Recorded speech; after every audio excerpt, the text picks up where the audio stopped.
Oke, setelah kemarin kita udah belajar terkait UTP kabel dan STP ya, teman-teman. Di sini kita lanjut lagi terkait materi berikutnya yaitu layer 1 fiber optic cable di sini ya. Nah, kemarin kita udah membahas pemancaran terkait sinyal menggunakan elektronik di situ atau ibaratnya menggunakan listrik ya. Nanti kita di sini menggunakan yang namanya fiber optic cable atau biasanya disingkatnya FO ya. Bagaimana sih fiber optic itu bekerja di sini teman-teman? Jadi kalau fiber optic ini kita bahas nanti, fiber optic ini nanti teknologi yang memang menggunakan yang namanya itu serat optik yang memang sangat tipis di situ. Nah, dan fleksibel untuk mentransmisikan data dalam bentuk cahaya. Jadi fiber optik nanti itu akan mentransmisikan data menggunakan yang namanya cahaya atau light nanti di situ ya. Yang sebelumnya sudah kita bahas di introduction materi sebelumnya. Nah, ini ada salah satu website yang menarik teman-teman. Ini kalau websitenya adalah dari si Submarine Cable ya. Jadi dari Jakarta, Indonesia nanti akan saling terkoneksi ke beberapa benua ataupun negara gitu ya, menggunakan kabel-kabel fiber optik atau bawah laut di situ. Nah, kalau saya perlihatkan di sini, jadi ada namanya Submarine Cable. Nah, ini salah satu website yang menunjukkan, oh ini loh, saling negara itu terhubung menggunakan fiber optik. Karena memang kenapa kok menggunakan fiber optik? Karena memang dari segi jangkauan dan segi kecepatan fiber optik ini lebih optimal daripada si UTP cable di situ. Nah, karena kita kalau UTP cable itu kan tergantung dari hambatan sinyal yang dibawakan di situ ya. Kalau kita menggunakan fiber optik itu selagi sinyal light-nya masuk di situ atau cahayanya masih keluar, berarti di situ masih terdapat data bitstream yang bisa kita lewatkan di situ. Nah, itu kalau kita menggunakan fiber optik dan nanti setiap negara pasti memiliki backbone masing-masing di sini nanti atau jalur utamanya masing-masing. Nah, kalau di Indonesia contohnya di Jakarta yang paling banyak ya di sini. Ini di Batam juga ada, Sumatera, Malaysia ini banyak juga di situ. Nah, itu saling terhubung dengan negara-negara lain. Itu bagaimana sih fiber optik itu bekerja teman-teman. Jadi kita saling benua dan sebagainya itu saling terkoneksi oleh media. Ini sebutannya media jaringan WAN ya atau fiber optik bawah laut di situ sebutannya. Fiber optik nanti teman-teman dia itu akan menggunakan konsepnya dari total internal reflection. Apa itu? Kalau kita coba cek di video YouTube yang di sini teman-teman, saya coba klik terlebih dahulu ya. Jadi di video di sini teman-teman dari salah satu channel Harvard Natural Science di situ ya. Nanti kalau kita lihat di sini sinyal itu atau cahaya akan melewati medianya, entah nanti air, entah nanti kaca dan sebagainya di situ. Nanti bisa kita lihat, saya percepat. Nah, ini medianya sebelum airnya dituangkan. Setelah airnya dituangkan nanti, yang terjadi nanti adalah cahaya akan mengikuti media yang ada di situ. Dan nanti dia akan memantul-mantul seperti itu teman-teman, mengikuti dari medianya. Nah, ini kalau kita menggunakan yang namanya fiber optik, total internal reflection di situ ya. Total internal reflection. Jadi jalur tersebut akan mengikuti media yang disediakan di situ nanti. Nah, medianya saat ini fiber optik itu menggunakan yang namanya serat kaca di situ nanti ya. Dan nanti ini kita juga bahas terkait keuntungan dan juga kekurangan dari fiber optik. Nah, kalau keunggulannya sendiri nanti teman-teman, kalau kita menggunakan fiber optik ini dari segi kecepatan itu memang sangat tinggi karena ya kecepatannya cahaya di situ ya, dan juga kapasitas bandwidth yang lebih besar juga. Jadi berbeda dengan LAN dan sebagainya. Buat jaringan WAN dan sebagainya itu pasti menggunakan yang namanya fiber optik. Transmisi jarak jauh itu sangat mungkin. Salah satunya tadi ya namanya submarine cable tadi di situ, dan juga ukuran kecil dan ringan. Ini kalau misal buat FTTH, FTTX ini sangat masuk teman-teman ya, karena kabelnya bisa berupa drop core. Tapi kalau kabel bawah laut itu pasti sangat besar-besar di situ, nggak mungkin kabelnya kecil di situ ya. Cuman ya balik lagi di situ sesuai kebutuhan. Nah, dan juga tahan terhadap gangguan elektromagnetik atau listrik di situ ya. Karena memang kalau kita bahas ya dari si fiber optik ini nanti tidak menggunakan sistemnya sama seperti UTP. Jadi dia sistemnya cahaya saja di situ, tidak mengganggu yang lain. Hanya saja kekurangan dari fiber optik, biaya instalasi ini memang lumayan mahal. Struktur core-nya yang rapuh, jadi misal teman-teman nanti terdapat kelokan ataupun misal teman-teman tekuk sedikit di situ, itu bisa jadi nanti dari redamannya akan sedikit berkurang. Dan nanti dari si fiber optik nanti menggunakan sistemnya redaman di situ ya. Jadi ada namanya DB nanti.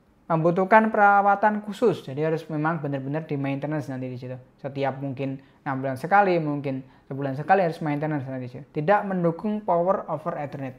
Memang kalau si fiber optik itu tidak terdapat yang namanya port Ethernet ya di situ. Jadi kita nggak bisa nyolokin langsung ke dalam port Ethernetnya. Itu kelemahannya saja. Cuman dari keunggulannya ini memang bisa kita ambil teman-teman.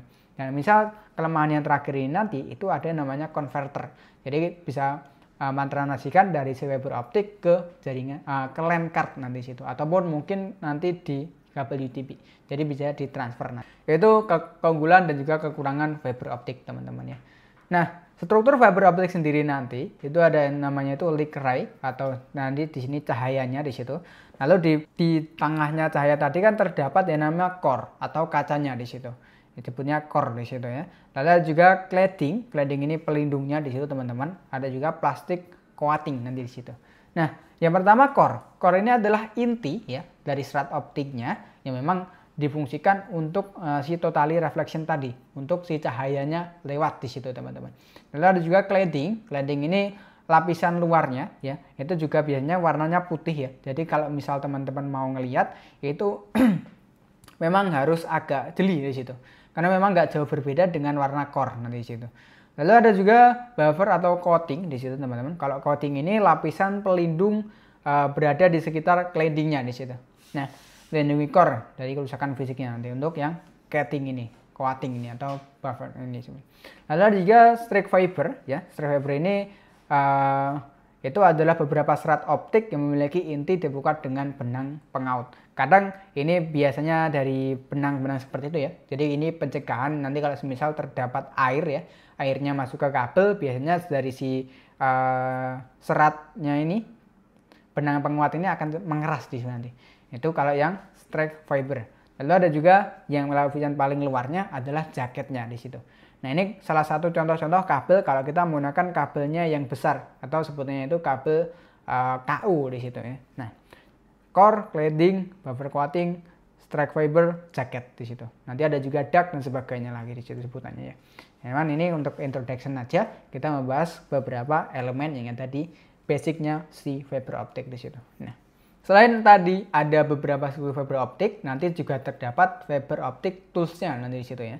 Jadi ada OPM atau Optic Power Master, ini untuk ngecek apakah DBM atau transmisi yang dibawakan sama si fiber optik apakah besar ataupun tidak di situ nanti. Yang mana nanti DBM ini nanti biasanya maksimumnya adalah 30 sampai 32.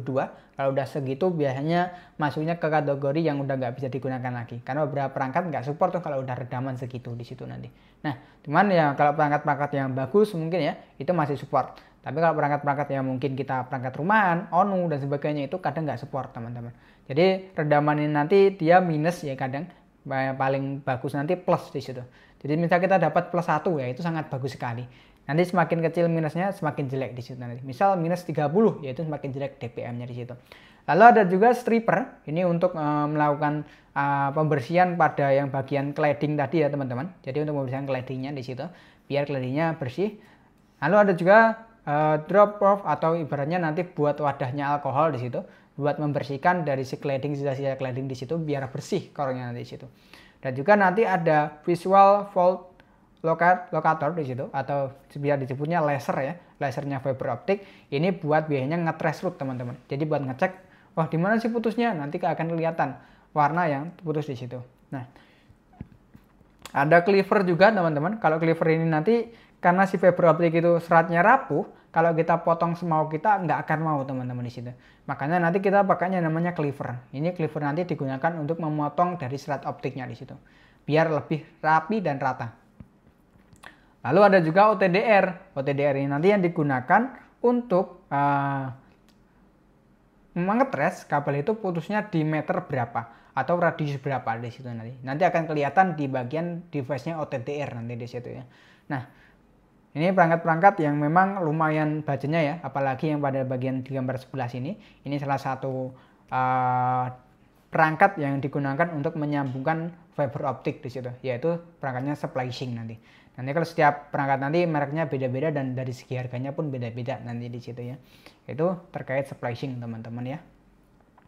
Dan contoh-contohnya tadi beberapa fiber optic toolsnya di sini. Nah, ini tadi contohnya teman-teman ya. Ini kalau kita lihat nanti ketika kita sorot menggunakan laser ataupun ketika kita menanyakan data, nanti cahayanya itu akan kelihatan di sini teman-teman.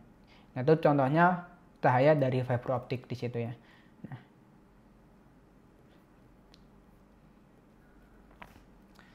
Nah, lalu selain tadi ada beberapa struktur, ada juga fiber optic tools. Nanti itu ada dua tipe teman-teman dari fiber optik ini.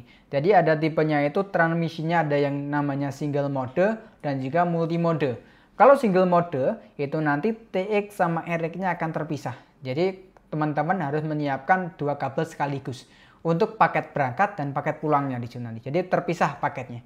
Tapi kalau kita menggunakan yang multi mode itu satu kabel digunakan secara bersamaan. Jadi dari perangkat RX sama TX-nya di satu lubang saja di sini.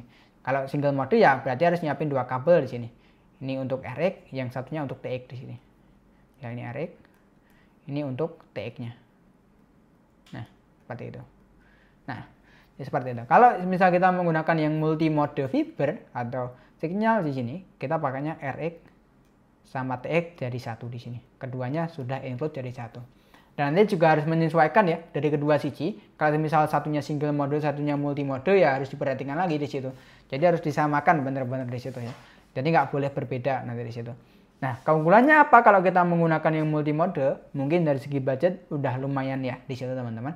Dan dari segi bandwidthnya pun juga lumayan besar-besar juga, bisa sampai 40 GB itu ya. Kalau kita pakainya OM5 di sini nanti ya. Nah, yang mana untuk jaraknya teman-teman, ini yang mungkin agak minus di sini ya. Karena jaraknya nanti dari si multimode ini hanya bisa sampai 150 meter, 400 meter dan seterusnya di situ. Mungkin kalau seri-seri yang bagus bisa lebih jauh lagi. Nah, kalau kita menggunakan yang single mode karena memang TX sama RX-nya terpisah di situ ya.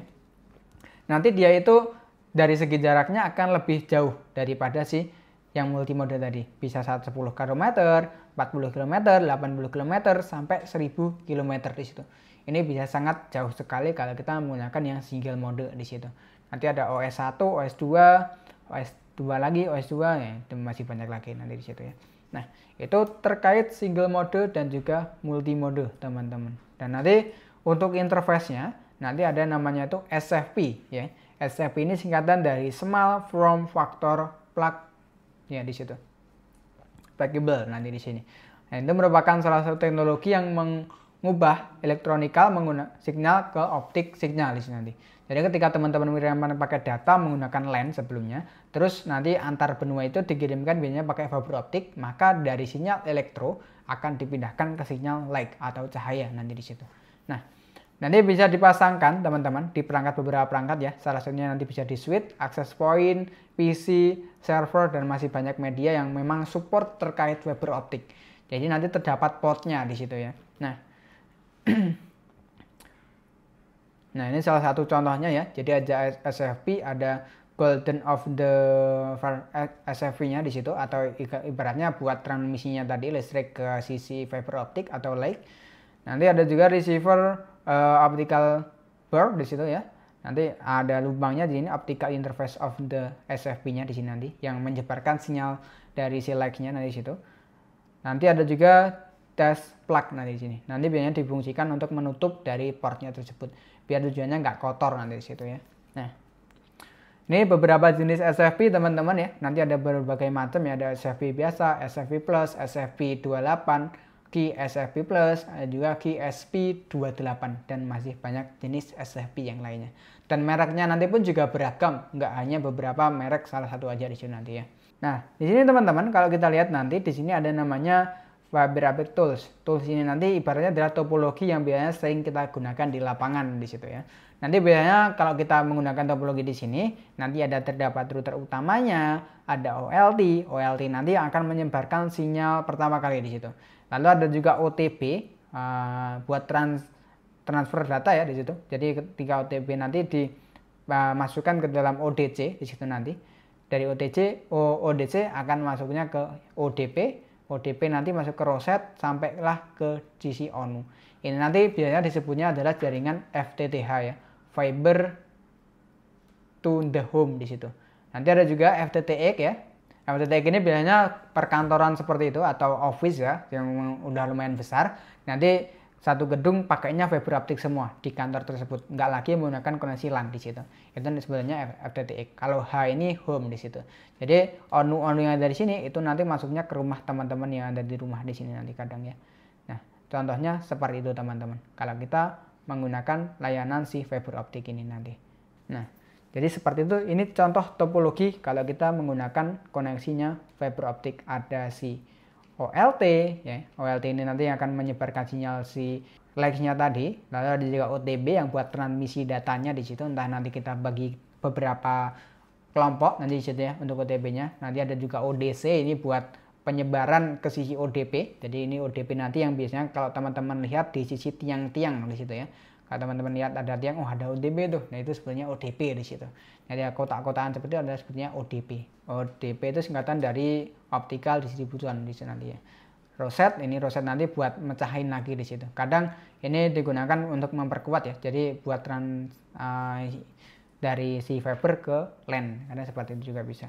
Tapi ONU itu kadang langsung ke fiber optik sih. Jadi ONU-nya ini langsung masuk ke fiber optiknya di situ nanti.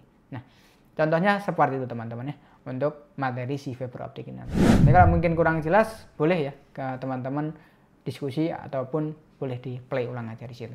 Oke, see you next video teman-teman.